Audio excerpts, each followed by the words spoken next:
আর যারা সঠিক দিন ধর্মের কথা বলে তারা আব্দুর রাজ্জাক বিন ইউসুফের মতো মার খাবে। আদম আলাইহিস সালাম থেকে শুরু করে মুহাম্মদ সাল্লাল্লাহু আলাইহি ওয়াসাল্লাম পর্যন্ত একজন নবী রাসূলকে দেখান যাকে তার জাতি বরণ করে নিয়েছে, কাউকে নেয়নি। এই রাস্তা বড় কঠিন।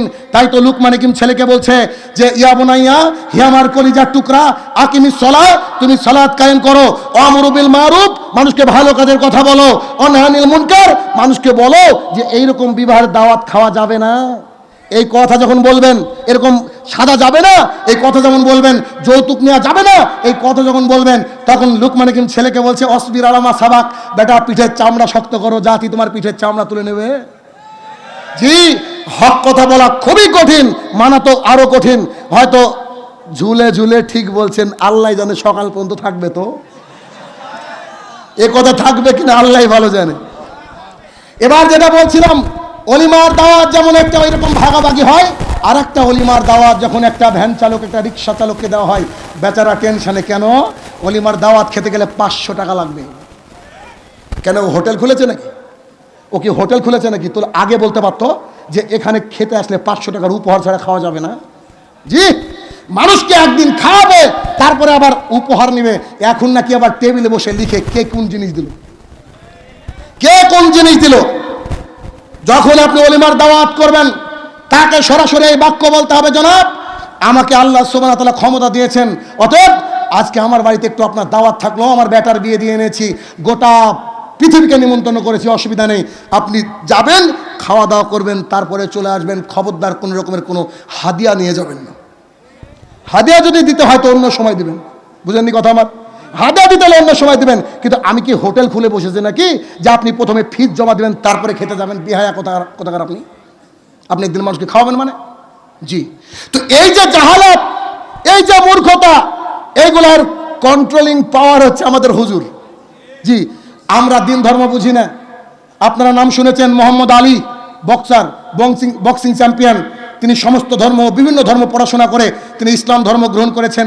তারপরে একটা বাক্য বলছেন, I don't smoke but always I keep a match in my pocket, when my soul going towards any sin I burn a matchstick and touch to my palm and said to myself, "Oh Ali, how can you bear the hellfire of Jahannam?" Mister Ali বলছেন, আমি বিড়ি cigarette খাই না, কিন্তু আমার পকেটের মধ্যে একটা ম্যাচ দেশলাই রাখি। যখন আমার আত্মাটা পাপের দিকে ধাবিত হয়, আমি ম্যাচটাকে জ্বালিয়ে দিই, একটা কাঠি জ্বালিয়ে দিই, আমার হাতের তালুতে টাচ করে বলি, ও আলী, তুই একটা কাঠির উত্তাপ সহ্য করতে পারছিস না, তুই জাহান্নামের আগুনকে কি করে সহ্য করবি? একজন বড় মুসলমান যদি এই কথা বলতে পারে, আপনি আমি কেন বলতে পারবো না? আপনি নাকি আহলে হাদিস, আপনার গোটা গ্রাম নাকি আহলে হাদিস। জি, আপনার জন্য তো বদনাম হয়েছে সোসাইটিতে। কারণ মুহাম্মদ সাল্লাল্লাহু আলাইহি ওয়াসাল্লাম বলেছেন, রাসূল সাল্লাল্লাহু আলাইহি ওয়াসাল্লামের সাহাবায়ে কেরামরা যখন আমাদের সামনে তাদের আদর্শকে পেশ করেছেন, তাদের অবয়বকে পেশ করেছেন, সেই অবয়ব দেখলে আমাদের জান আত্মা জুড়িয়ে যায়। আর আপনাকে দেখলে মনে হয় দাড়ি চাচা, আপনি বলছেন আমি আহলে হাদিস। জি, এ দিয়ে জাতি পরিবর্তন হবে না। অতএব আপনার জরুরি ভিত্তিতে যে আজকে স্বল্প সময়ের মধ্যে 1.5 ঘন্টার আলোচনা, 8 ঘন্টায় কিছু হয় না, এই স্বল্প সময়ের মধ্যে যে খামিয়া কটা, যে ঘাটতি কটা আপনাকে দেখালাম, এগুলাকে আপনাকে প্রথম মেনে চলা শুরু করতে হবে। জি, কেমন দেখেন, শাহিনুর আমাকে দাওয়াত করেছে, তো আমি গেলাম, গিয়ে দেখছি ডিজে বাজছে, তা আমি বললাম আসসালামু আলাইকুম। বুঝলেননি কথা? আসসালামু আলাইকুম। এই কথা যদি আপনি বলতে পারেন, আমি বলতে পারি, তা আমাদের সোসাইটি পরিবর্তন হবে। ঠিক গোল আলুর মতো হয়ে লাভ নাই যেটা সব তরকারিতে ফিট আছে না। এদেশের বহু হুজুরকে বলেন, আমি ওদের নাম দেখি ফজিলতপুর হুজুর, খালি ফজিলত আর ফজিলত বর্ণনা করে, এটাও চলবে ওটাও চলবে, এটাও চলবে ওটাও চলবে। আরে এদের মাধ্যমে তো সবচেয়ে বেশি ক্ষতিগ্রস্ত হচ্ছে আমাদের সমাজ, এদের মাধ্যমে ক্ষতিগ্রস্ত হচ্ছে আমাদের বেশি সমাজ। কারণ এরা বিবাহের অনুষ্ঠানে যায়, যাওয়ার পরে এই ধরনের কর্মকাণ্ড দেখার পরে ওইখানে বসে থাকবে কেন? ও থাকবে কেন? ওখান থেকে রিটার্ন চলে আসবে, জি এই বিয়ে আমি পড়াবো না। কেন? রাসূল সাল্লাল্লাহু আলাইহি ওয়াসাল্লামের নীতি অনুযায়ী যদি বিবাহ হয়, এই বিয়ে পড়াবো। এখন আপনাকে এক কথায় বলে দিই, বৈধ বিবাহ কি? মেয়েকে দেখতে যেতে হবে। কে যাবে? জি, ছেলে যাবে। ছেলে গেল, দেখলো যে পাত্রী পছন্দ, বাড়িতে চলে আসলো, এসে বলছে লোক পাঠান। কেন? তোমার যে বিবাহের দিন নির্ধারণ করা হবে। তো ঠিক আছে, 26শে ডিসেম্বর বিবাহ হবে। ছেলে 3-4 জন লোককে নিয়ে চলে যাবে, যে 2 জন লোক দিয়ে বিয়ে। আবার এদেশে উকিল বাবা আছে নাকি? ওর নিজের বাপকে দিয়ে উকিল বাবা, আর উকিল বাবা করতে হবে। জি, ইসলামে কোনো বাপ কি জায়েজ না, নিজের বাপ ছিল, বুঝেন না? একজন মানুষকে উকিল বাবা করে দিয়েছে, উকিল বাবা চলবে না, তো কি করবে? যাবে এবার বিয়ে পড়াবে, বিয়ে পড়ানোর সময় আবার কালেমা পড়ায়, কেন? এরা কি হিন্দু বাচ্চা? জি, কালেমা পড়াতে হবে। কি বলবে? এত টাকা দেন মোহরে অমুক কন্যার সাথে তোমার বিবাহ দিলাম, তুমি কি রাজি? বলবে জি কাবিল তু অথবা কবুল। এটা বললে বিবাহ হয়ে গেল। হুজুর নাকি কালেমা না পড়লে বিয়ে দিতে পারে না, এটা বললে বিয়ে হয়ে গেল যে কাবিল তু অথবা কবুল। এটা বললো বউকে বোরকা পরে নিয়ে আসবে, আর বাড়ির গেটে একটা দারোয়ান লাঠি নিয়ে থাকবে। জি, কোনো পুরুষ বাড়িতে ঢুকতে পারবে না। জি, কোনো পুরুষ বাড়িতে ঢুকতে পারবে না। ছেলে আসবে, বাসর রাত করবে, যেভাবে বৈধ নীতি রয়েছে, 2 রাকাত সালাত আদায় করবে, স্ত্রীর কপালে হাত দিয়ে দোয়া করবে, এটাই চলবে। আপনার বাসর রাত সাজাচ্ছে আপনার বান্ধবী। জি, আপনার বাসর রাত সাজাচ্ছে আপনার বান্ধবী, তারপরে আবার ওই কন্যাকে নাকি দুলাভাই তুলে নিয়ে গেছে যে শিয়ালের কাছে মুরগি পোষানি গো। এটা কি টিকতে পারে নাকি? বাড়িতে আসবে, তারপরে আবার কি ওই যখন বিদায় নিচ্ছে, বিদায় নেওয়ার সময় আসসালামু আলাইকুম হয় না, পায়ে হাত দিয়ে সালাম দিতে হবে। আরে এর বাপের নাম আব্দুর রহমান কি করে হলো? এর বাপের নাম চণ্ডীদাস হওয়া উচিত ছিল। আমাদের বাংলার জমিনে আপনি বোধহয় 98% বিয়ে দেখবেন যে বিয়েতে শরীয়ত তো নাই, হিন্দু খ্রিস্টানের নীতিতে ভরপুর। রাজি আছেন বিয়ে দেবেন ছেলে মেয়েকে? জি, আজকের বক্তৃতার শেষ কথা, কারণ সময়ের ঘন্টা বেজে গেছে জনাব। আজকের বক্তৃতার শেষ কথা সেটা কি? বিবাহ দ্রুত দিবেন আপনার ছেলে মেয়েকে, বিবাহ দ্রুত দিবেন। এবার আপনাকে আমি বলি, আপনি বলছেন আমি 40 বছর আমার বয়স, আমার হেদায়েত পাওয়া 5 বছর হলো, আমার 40 বছর বয়স, হেদায়েত পাওয়া 5 বছর হলো, 35 বছর দিন রাত আমি পাপ করেছি, দিন রাত আপনি পাপ করেছি। এখানে এতগুলা লোক রয়েছে, কত যে লোক রয়েছে আল্লাহ জানে। তো এখানে কি কোনো লোক বলতে পারবে নাকি বুকে হাত দিয়ে যে আমি যা নেকি করেছি নেকির বিনিময়ে জান্নাতে যাব? কেন পারবে না?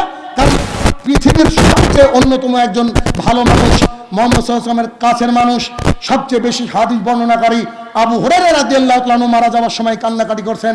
সাহাবায়ে কেরামরা বলছে ঘটনা কি, কানেন কেন?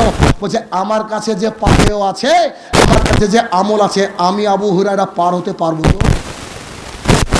আমাদের কথায় পাপ, চলাই পাপ, বলাই পাপ, দিন রাত আমাদের হারাম ইনকামের সাথে সংযুক্ততা রাখি। আমরা এখানে টিকবো কি করে?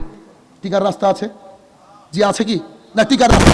তো আমি বলতে চাইছি যে 10 বছর হলে হেদায়েত পাওয়া, আপনি 10 বছর আগে যে পাপ করেছেন এই পাপই তো আপনি দিন রাত আল্লাহর কাছে তাহাজ্জুদে যদি কানেন, তাহলে এই পাপকে আপনি ক্ষমা করাতে পারছেন না। তো আপনার ছেলেটার বয়স 30, কত? ছেলেটার বয়স 30, ছেলেটার বয়স 25। ওর যৌবন হওয়ার পর থেকে যে 5 বছর 7 বছর জেনা করছে, প্রত্যেকটা জেনার নেকি আপনার অ্যাকাউন্টে ফ্লেক্সি লোড না কি বলে, কি বলে এখানে টাকা ঢোকানো কি বলে, ফ্লেক্সি লোড, তাই না? তো ফ্লেক্সি হয়ে যাচ্ছে আপনার অ্যাকাউন্টে। আপনার 20 বছরের নেকি রয়েছে, আর আপনার ছেলের 7 বছরের নেকি, বলেন জান্নাতে যাবেন কি করে? জি, যদি ক্ষমতা থাকে ছেলেকে বিয়ে দিয়ে দেন। আর যে বিয়ে করতে চায় শুধুমাত্র কার জন্য? আল্লাহ সুবহানাহু ওয়া তাআলার জন্য, নিজেকে রক্ষা করার জন্য, জেনা থেকে বাঁচার জন্য, তাকে কে সাহায্য করবে? আল্লাহর উপরে ভরসা নাই? জি, আল্লাহ সাহায্য করবে। অতএব জরুরি ভিত্তিতে যাদের বয়স হয়ে গেছে তাদেরকে বিয়ে দেন। আর বাংলাদেশে যারা টিকটকার রয়েছে, এই টিকটকার জন্য আগামী দিনে না তৈরি হয়, মা বাবাদেরকে একটু গতিতে নিয়ে আসতে হবে। আর আপনার ওই পর্দার দিকে একটু খেয়াল দিতে হবে, ওই যে 24 আওয়ার্স ওপেন, এটা যেন না হয়। এটা যেন না। একটা ঘটনা আপনাকে মনে পড়ে গেল, একটা মিনিট 2015 সালে একটা মহিলা দেখবেন এক ধরনের ছেঁড়া জিন্সের প্যান্ট আছে, একবারে এখান থেকে শুরু করে পা পর্যন্ত, দেখেননি? মনে হচ্ছে কোম্পানি প্যান্টটাকে তৈরি করে দিয়ে 8-10টা কুকুর লাগিয়ে দিয়েছিল, এমন ভাবে ছিঁড়েছে। তো এই প্যান্ট পরে একটা মহিলা পোজ দিয়েছে, পোজ দিয়ে ছবি দিয়ে বলছে this is the fashion of 2016। এটা হচ্ছে 2016 সালের ফ্যাশন। তো মুসলমানের বাচ্চারা লিখছে মাশাআল্লাহ, বলছে সুবহানাল্লাহ, ফ্যাবুলাস, আউটস্ট্যান্ডিং। তো আমি আবার বললাম হোয়াট ইজ দিস, এটা কি? তো মহিলা বলছে লুক অ্যাট দ্য ক্যাপশন। ইংরেজি মারে, বুঝেন? বলছে লুক অ্যাট দ্য ক্যাপশন, বলছে উপরে লেখা আছে দেখেন।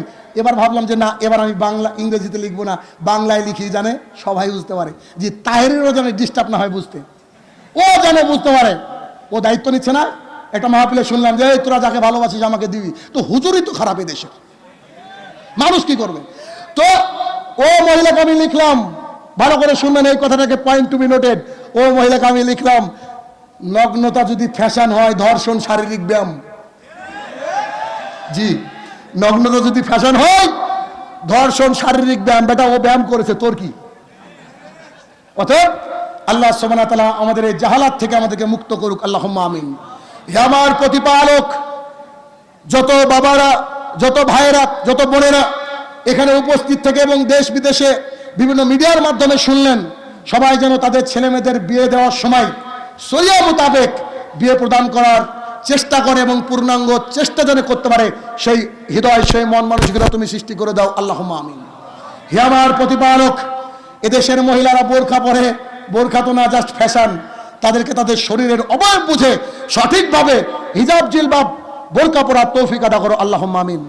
হে আমার প্রতিপালক, এই কনফারেন্স যেন গোটা বিশ্বব্যাপী একদিন পপুলার হয়ে যায়, সেই সুব্যবস্থা তুমি করে দাও, আল্লাহুম্মা আমিন।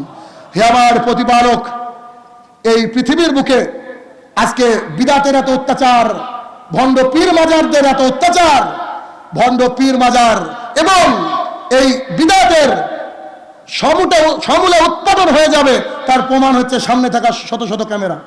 বুঝেননি? হে আল্লাহ, তাদের অন্তরে তুমি হেদায়েতের আলো ঢেলে দাও, আল্লাহুম্মা আমিন। হে আমার প্রতিপালক, আমরা যেন সমস্ত মুসলমান সঠিকভাবে কোরআন এবং সুন্নাহ মোতাবেক আমল করতে পারি, তুমি সেই তৌফিক আদা করো, আল্লাহুম্মা আমিন।